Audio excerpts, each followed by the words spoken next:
2010년 11월부터 2011년 4월까지 구제역으로 매몰된 돼지가 166만 3천 마리요, 소가 6만 7천 마리였습니다. 많은 농가에서 그들이 키우던 소나 돼지 중 한 마리도 건지지 못하고 매몰되었습니다. 주인들은 가축이 불쌍하다며 안타까워했지만 그 일만이 구제역 바이러스를 박멸하는 방법이었습니다. 인간의 멸망을 짐승의 멸망에 비유하는 것은 적절치 못하지만 하나님도 인간의 타락이 도를 넘었다고 생각될 때 전멸하시는 방법을 사용하셨습니다. 인간이 짐승을 죽이면서도 아이곤의 새끼하면서 눈물을 훔치는데 하나님은 얼마나 마음이 아프셨을까요? 인간은 어찌할 바를 모르지만 하나님은 홍수에서 살아남은 노아와 그 아들들에게 복을 주시며 생육하고 번성하여 땅에 충만하라 하시고 언약을 세우셨습니다. 무지개가 구름 사이에 있으리니 내가 보고 나 하나님과 모든 육체를 가진 땅의 모든 생물 사이의 영원한 언약을 기억하리라. 하나님께서 홍수 후에 내가 다시는 물이 모든 육체를 멸하는 홍수가 되지 아니할지라며 주신 무지개는 인간을 위한 무지개가 아니라 하나님을 위한 하나님의 무지개입니다. 하나님과 인간 사이에 세우신 언약을 인간이 아니라 하나님이 기억하신다는 것이 희망입니다. 바로 이것이 성경의 하나님과 세상의 신이 다른 점입니다. 세상에서 약속 어음을 받았으면 받은 사람이 기억하고 제 날짜에 은행에 넣어야 하지만 성경의 하나님은 약속 어음을 발행하시고 날짜가 되면 하나님이 기억하시고 어음을 은행에 넣으라고 알려주십니다. 그러므로 작심하고 구원을 거절하지만 않는다면 누구든지 구원을 받을 수 있습니다. 하나님께서 언약을 세우시면서 구름 사이에 무지개를 두셨습니다. 언약의 증거로 삼으시려면 힘 있는 태양이나 변치 않는 북극성 같은 그런 것으로 하지 않으시고 왜 떴다가 슬며시 사라지는 무지개로 언약의 증거로 삼으셨을까요? 빛은 여러 색을 품고 있는 것이 아니라 여러 다른 파장을 품고 있는데 빛이 사물을 비출 때 어떤 사물은 656나노미터의 광파를 반사하고 어떤 사물은 600나노미터의 광파를 반사합니다. 그러면 인간은 656나노미터를 반사하는 물체를 빨강으로 인식하고 600나노미터를 반사하는 물체를 주황색으로 인식합니다. 무지개는 여러 파장의 빛이 물방울에 들어가서 굴절되고 반사되어 나오는 빛의 드라마인데 굴절되고 반사되는 각도가 하나님께서 정해주신 각도를 정확히 지키기 때문에 무지개가 언약의 표가 될 수 있는 것입니다. 다시 말하면 물방울 속으로 들어간 백색광이 파장의 길이에 따라 굴절과 반사를 거쳐 나올 때 긴 파장에서부터 파장이 짧은 순서대로 하늘의 색동띠를 이루는데 가끔 그 약속을 어긴다면 무지개가 이렇게도 보이고 저렇게도 보일 것입니다.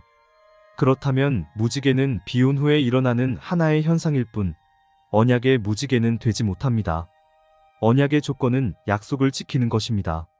약속을 지키도록 하는 빛의 파장에는 세 가지 성질이 있는데 이 세 가지 성질이 증인의 임무와 같습니다. 첫째, 물체에 닿은 빛이 반사하듯이 증인은 그리스도로부터 받은 빛을 반사합니다. 둘째, 파동이 진행하다가 성질이 다른 물질을 만나면 진행 방향을 바꾸듯이 증인은 예수를 받아들이지 않는 사람을 만나면 방향을 바꿉니다. 셋째, 입자는 벽에 틈이 있으면 그 틈을 지나 직선으로 진행하지만 파동은 틈이 없어도 그 주변의 일정 범위까지 돌아들어갑니다. 입자로서는 도저히 갈 수 없는 영역까지 빛이 도달하는 것은 파동의 회절 현상 때문입니다. 그리스도인이 세상 끝까지 찾아가 복음을 전하는 것은 파동의 회절 현상과 같습니다. 반사, 굴절, 회절 등 빛의 성질은 빛으로 살아야 하는 증인의 특성입니다. 이러한 특성을 통해 일어나는 무지개는 개인적입니다. 무지개가 보기에는 같아도 천사람이 보면 천사람이 다 각각 다른 물방울에서 나온 빛을 봅니다. 나의 눈에 들어온 빛의 드라마와 옆 사람 눈에 들어간 빛의 드라마의 내용은 같을지라도 그 경험은 각각 다를 수 있습니다. 무지개가 개인적이듯이 하나님의 언약은 개인적 약속입니다. 빛이 물체를 보이게 한 후에 사라지듯이 예수의 증인들은 예수를 증거하기 위해 목숨을 버립니다. 하나님께서 인간과 언약을 맺으셨다는 것은 하나님과 인간이 횡적인 관계라는 뜻입니다. 하나님과 인간이 횡적인 관계에서 사람들은 인간을 보고 하나님을 판단합니다. 그래서 하나님은 인간을 증인으로 부르십니다. 그러한 사실을 염두에 두고 하나님의 말씀을 읽겠습니다. 내가 내 무지개를 구름 속에 두었나니 이것이 나와 세상 사이의 언약의 증거니라. 내가 구름으로 땅을 덮을 때에 무지개가 구름 속에 나타나면 내가 나와 너희와 및 육체를 가진 모든 생물 사이에 내 언약을 기억하리니 다시는 물이 모든 육체를 멸하는 홍수가 되지 아니할지라. 이 말씀을 보고 남태평양 한복판에 있는 투발루 섬의 일부 주민들은 지구의 온난화로 해수면이 높아져서 섬이 사라지게 되었는데도 침수의 어려움을 견뎌낸다고 합니다. 그러나 물이 육체를 멸하는 홍수가 되지 않는다는 말씀은 땅이 침수되지 않는다는 말씀이 아니라 하나님의 증인인 인간을 멸하지 않고자 하시는 하나님의 희망의 말씀입니다.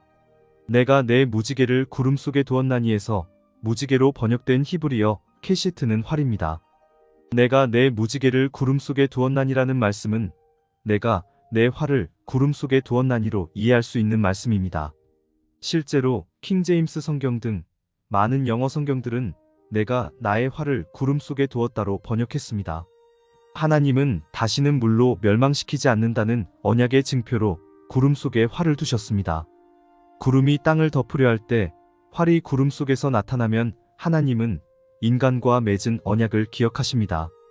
동맹 관계에서 인간의 역할은 하나님과 맺은 언약을 지키는 것입니다. 어쩌면 노아의 식구들을 비롯한 고대인들은 하늘의 무지개를 볼 때마다 저들을 멸망에서 보호하기 위해 싸워주는 활을 연상했을지 모릅니다. 하지만 화살이 없으면 활은 쓸모가 없는 법. 언약을 심중에 둔 사람들은 무지개를 볼 때마다 저들을 멸망에서 건져줄 하늘에 걸린 커다란 활에 맞는 화살이 무엇일까를 생각했을 것입니다. 그로부터 약 2300년이 지난 후 갈보리 언덕에 커다란 화살이 걸리면서 언약의 활에 대한 비밀이 풀렸습니다. 활은 살상 무기이지만 갈보리 언덕에 걸린 십자가 화살은 죽이는 화살이 아니라 맞은 자는 누구든지 사랑에 빠지는 화살입니다. 인자로 번역된 히브리어 헤세드는 조건 없는 사랑입니다. 헤세드는 무지개로 번역된 히브리어 케시트와 발음이 비슷합니다. 내가 내 무지개를 구름 속에 두었나니 이것이 나와 세상과의 언약의 증거니라는 말씀을 노아와 그의 가족은 내가 내 사랑을 구름 속에 두었나니 이것이 나와 세상과의 언약의 증거니라는 말씀으로 들었을지도 모릅니다. 실로 인간의 구원은 하나님의 마음에 있는 헤세드에 근거합니다. 헤세드가 아니라면 인간은 하나님 앞에서 살아남을 수조차 없는 존재입니다. 헤세드는 하나님 언약의 근거요, 구원의 근거입니다. 우리나라말 성경이 언약이라는 용어를 사용한 것은 구두 약속이 천금의 무게를 지닐 때, 즉 남아이런 중천금을 아포리즘처럼 외우고 다닐 때 채택된 말입니다. 정확하게 말하면 성경의 언약은 구두 약속이 아니라 예수님의 피로 맺은 혈맹입니다. 언약이라는 말이 사용된 것은 하나님과 아브라함이 언약을 맺으실 때의 일과 관계가 있습니다. 하나님께서 아브라함에게 이 땅을 애굽강에서부터 그 큰 강 유브라데까지 내 자손에게 준다고 언약하실 때 아브라함이 3년 된 암소와 3년 된 암염소와 3년 된 수양과 산비둘기와 집비둘기 새끼를 취하여 그 중간을 쪼개고 그 쪼갠 것을 마주 대하여 놓고 아브라함이 깊이 잠든 중에 횃불이 쪼갠 고기 사이로 지나갔습니다. 이것이 하나님께서 아브라함과 맺은 언약의 형식이었습니다. 혈맹 관계에서 약속을 어기면 그 대가는 잔인한 법입니다. 다음번엔 아브라함에 대해 말씀드리겠습니다. 감사합니다.